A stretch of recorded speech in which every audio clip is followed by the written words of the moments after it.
আসসালামু আলাইকুম রহমতুল্লাহ। আজ আমরা জানব সেই মহান মানুষদের কথা যারা ইসলাম প্রতিষ্ঠার প্রথম সৈনিক ছিলেন, যারা রাসূলুল্লাহ সাল্লাল্লাহু আলাইহি ওয়াসাল্লামকে ভালোবেসেছিলেন জানের থেকেও বেশি। তারাই সাহাবায়ে কেরাম। আল্লাহ তাদের প্রতি সন্তুষ্ট, আর তারাও সন্তুষ্ট আল্লাহর উপর। সাহাবীরা হলেন সেই লোকেরা যারা নবীজি সাল্লাল্লাহু আলাইহি ওয়াসাল্লামকে জীবদ্দশায় ঈমানের সঙ্গে দেখেছেন এবং তার সাহচর্য পেয়েছেন। তারা শুধু রাসূলের কথা শুনেননি, বরং সে অনুযায়ী জীবন গঠন করেছিলেন। কোরআনে আল্লাহ বলেন, মুহাম্মদ আল্লাহর রাসূল এবং তার সাথীরা কাফিরদের প্রতি কঠোর, নিজেদের মাঝে অনেক বেশি দয়ালু। সূরা ফাত আয়াত ২৯।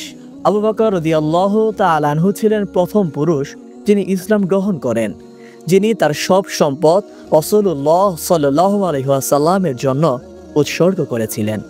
একবার রাসূলুল্লাহ সাল্লাল্লাহু আলাইহি ওয়াসাল্লাম জিজ্ঞেস করলেন, আবু বকর, তুমি কি কিছুই রেখে দাওনি? তিনি বললেন, হ্যাঁ, আমি রেখে এসেছি আল্লাহ ও তার রাসূলকে। হিজরতের সময় রাসূলের সাথে গুহায় ছিলেন তিনি।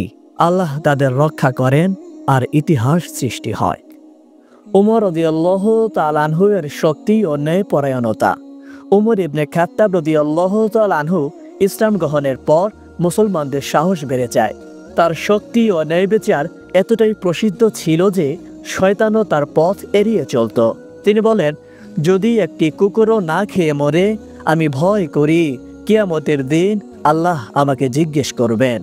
প্রিয় দর্শক, এখন আলোচনা করব উসমান রাদিয়াল্লাহু তাআলা আনহু এর দানশীলতা। উসমান রাদিয়াল্লাহু তাআলা আনহু ছিলেন অতি দানশীল। তাবুক যুদ্ধের সময় একাই ৯৫০ উট, ৫০ ঘোড়া এবং ১০,০০০ দিনার দান করেন। রাসূলুল্লাহ সাল্লাল্লাহু আলাইহি ওয়াসাল্লাম তখন বলেছিলেন, আজ থেকে উসমানের কোনো ক্ষতি নেই, তিনি কোরআন সংকলনের বড় অবদান রেখে যান। প্রিয় দর্শক, এখন আলোচনা করব আলী রাদিয়াল্লাহু তাআলা আনহু এর জ্ঞান ও বীরত্ব। আলী রাদিয়াল্লাহু তাআলা আনহু ছিলেন রাসূলের ঘনিষ্ঠ। বাল্যকালেই ইসলাম গ্রহণ করেন। বাহাদুরি, জ্ঞান ও ইনসাফে ছিলেন সবার থেকে আলাদা। খাইবার যুদ্ধে তিনি ছিলেন বিজয়ী। রাসূলুল্লাহ সাল্লাল্লাহু আলাইহি ওয়াসাল্লাম বলেছিলেন, আজ আমি এমন এক ব্যক্তিকে পতাকা দেব যিনি আল্লাহ ও তার রাসূলকে ভালোবাসেন।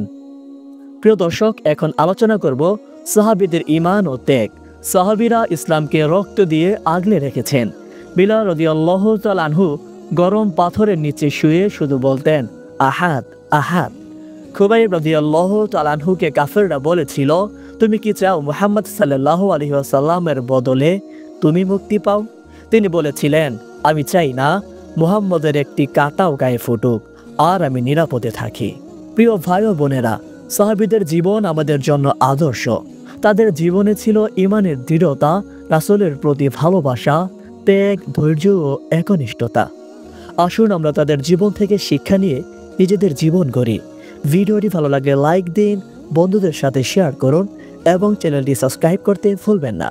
আল্লাহ আমাদেরকে সাহাবীদের মতো ঈমান ও আমল করার তৌফিক দান করুন। আমিন।